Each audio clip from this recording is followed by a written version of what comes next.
Have you ever wondered if there's a perfect bedtime? One that could sharpen your memory, protect your heart, and restore your energy in just a few weeks. It sounds almost too simple. But what if the reason you're feeling more tired lately, forgetting small things, or waking up groggy even after a full night's sleep isn't because you're getting older, but because you're going to bed at the wrong time? That's right. Not sleeping less, just sleeping wrong. New research shows that seniors who go to bed too late, even by just an hour or two, face up to a 70% higher risk of developing Alzheimer's disease. 70%. And that's not all. Poor sleep timing has been linked to a weaker immune system, increased blood pressure, weight gain, and even a higher risk of stroke. It's a slow decline that sneaks up on you. First, you're just a little forgetful. Then the fog sets in. You don't feel as sharp. The energy's just gone. And before you know it, you're blaming old age for something that might actually be preventable. You see, after 70, your brain and body follow a very specific rhythm, and when you fight it, even without realizing it, you disrupt the very processes that keep you healthy and strong. But here's the part no one tells you: it's not about how many hours you sleep. It's about when you start. Most doctors never mention it. Because most of the studies they rely on, they're based on people in their 30s and 40s.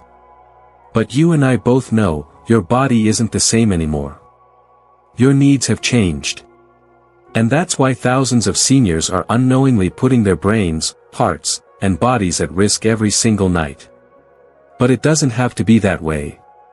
Because a small shift in your bedtime could mean the difference between waking up foggy, or waking up feeling clear, alive, and full of energy again. In this video, I'm going to reveal exactly what time you should be going to sleep after 70, and why it might just be the simplest, most powerful change you can make for your long-term health. Asterisk. So let's dive into the first and most important change you can make starting tonight. Number 1, go to bed between 8:30 and 9:30 p.m. Now I know, that might sound early. Maybe even too early. You've probably spent most of your life going to bed around 10 or 11, maybe even later. But here's what almost nobody tells you. As you age, your internal clock, the one that controls your sleep, energy, hormones, and even body temperature, shifts earlier. Your brain starts releasing melatonin, the hormone that makes you sleepy, much earlier in the evening than it used to. In your younger years, that might have kicked in around 10 or 11. But after 70, it could start as early as 7:30 or 8. If you ignore that signal, if you stay up scrolling, watching TV, or just pushing through because it's what you've always done, you're forcing your brain to fight its own rhythm. And here's what happens when you do that. You lose deep sleep. Not just sleep, deep sleep. The kind your brain needs to clean itself. The kind that flushes out toxins, stores your memories, and repairs your body from the inside out. Without it, you wake up tired, even after a full 8 hours. You start forgetting names. Misplacing keys. Feeling like your brain is always one step behind. You might think, it's just aging. But what if it's not? What if it's your bedtime, not your age, that's stealing your clarity? So here's what you can do. At 8 p.m., start dimming the lights. Turn off the overheads. Use a lamp or switch to warm lighting. Let your brain know it's time to slow down. No screens. No bright TV. No checking emails or reading the news. Just let the evening be quiet. Around 8:30 or 9, start your bedtime routine.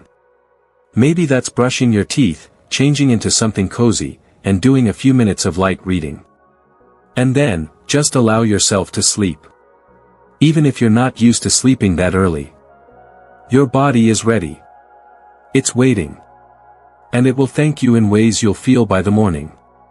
This single shift, just going to bed 1 hour earlier, could be the difference between declining slowly, or thriving well into your 80s and 90s. And here's the beautiful part, you don't need to buy anything. You don't need a prescription. Just give your body what it's asking for. Because deep down, it still knows how to heal you, you just have to give it the time. Now, once you've shifted your bedtime earlier, there's another habit that could either help your sleep, or completely sabotage it. Number 2, don't nap after 3 p.m. I know what you're thinking, what's wrong with a nap? After all, you've earned the right to rest, haven't you? And yes, naps can be good, when done right.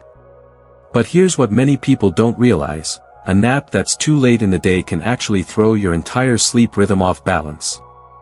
Let me explain why. Your body runs on a natural clock, your circadian rhythm, and it likes patterns. Wake, move, eat, rest. The same times each day. But when you nap late, say 4 or 5 o'clock, you're sending your body a mixed message. You're telling it, the day's not over yet, even though your internal systems are already preparing for sleep mode. And that confuses your brain. So instead of releasing melatonin when it's supposed to, it holds back. You stay awake longer than you should. Your deep sleep suffers. And come morning, you wake up foggy and unrefreshed, even if you spent hours in bed. It becomes a vicious cycle. You nap because you're tired. But the nap makes it harder to sleep well at night. And the poor sleep makes you even more tired the next day. So let's break that cycle. If you do need a nap, and sometimes your body genuinely does, do it before 2:30 p.m. Earlier if possible. And keep it short. Set a timer for 20 to 30 minutes, max. That short nap gives your brain a refresh, enough to restore alertness, but not so much that it steals from your nighttime sleep. Now here's a common myth that's been floating around for years, maybe you've heard it. The more naps you take, the more rested you'll be. It sounds right, doesn't it? But it's not always true. Because it's not the number of naps that matters, it's the quality of your sleep at night. That deep, uninterrupted, restorative sleep, the kind that only happens when your brain isn't confused by late-day dozing. And here's something you may not know, too many or poorly timed naps have been linked to increased risk of dementia. Not because napping is bad, but because disrupted sleep-wake cycles over time can affect the way your brain clears waste and processes memory. Think of your brain like a house. At night, the cleaning crew comes in, but only if the lights are off, and the owners are asleep. If you stay up too late or nap too close to bedtime, that crew never shows up. So by cutting off late naps, you're not just sleeping better, you're giving your brain a chance to clean itself, repair itself, and stay sharp. This isn't about giving up rest. It's about protecting the kind of rest that protects you. Now, here's something surprising, your best sleep at night. It actually starts in the morning. Number 3, morning light boosts night sleep. You might not think sunlight has anything to do with your memory, your energy, or how deeply you sleep at night. But it does, more than most people realize. You see, your brain is looking for clues all day long. Clues that tell it what time it is, whether to stay alert or start winding down, when to release hormones, and when to prepare for deep sleep. The biggest, most powerful signal it gets. Natural morning light. Here's the science. When you expose your eyes, not through a window, but directly, to early daylight, you send a message to your internal clock, your circadian rhythm, that says, "This is morning. Start the day." That single message kickstarts a chain reaction in your brain. It boosts cortisol, your alertness hormone. It tells your body when to eat, when to move. And it starts a countdown timer that determines when your body will begin releasing melatonin that evening. But without that signal, the clock falls out of sync. And that's a big problem for seniors, because as we age, we tend to get less exposure to sunlight. We stay indoors more. We don't walk outside as often. And when your brain doesn't get that clear, daytime cue, it gets confused. It holds back melatonin when you need it, and releases it at the wrong time. That's why you might feel wide awake at night and exhausted during the day, even if you're getting your 8 hours. So what's the fix? Simple. Step outside within an hour of waking up. You don't need to jog. You don't even need to walk far. Just 10 to 15 minutes outside before 10 a.m. can completely reset your rhythm. Stand on your porch. Sip your tea. Sit by a window with the sun pouring in. Or better yet, take a gentle stroll, even to the mailbox. What matters is that the light hits your eyes, naturally.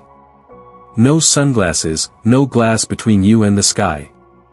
You might not feel it instantly, but inside your brain, powerful things are happening.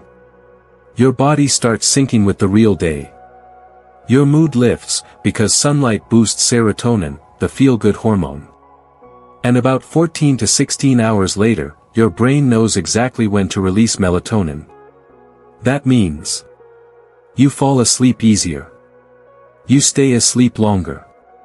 And most importantly, your brain enters deep, healing sleep that clears toxins, strengthens memory, and slows cognitive decline. This is why doctors studying superagers, seniors in their 80s and 90s with the memory of someone 30 years younger, often find one simple habit in common. They get morning light, every single day. It's free. It's natural. And it's one of the most overlooked sleep tools in the world. So if you've been struggling to get to sleep, or waking up tired, achy, and foggy, try this first. Not a pill. Not a gadget. Just you, the morning sun, and 10 quiet minutes that could set your whole day, and night, back in balance.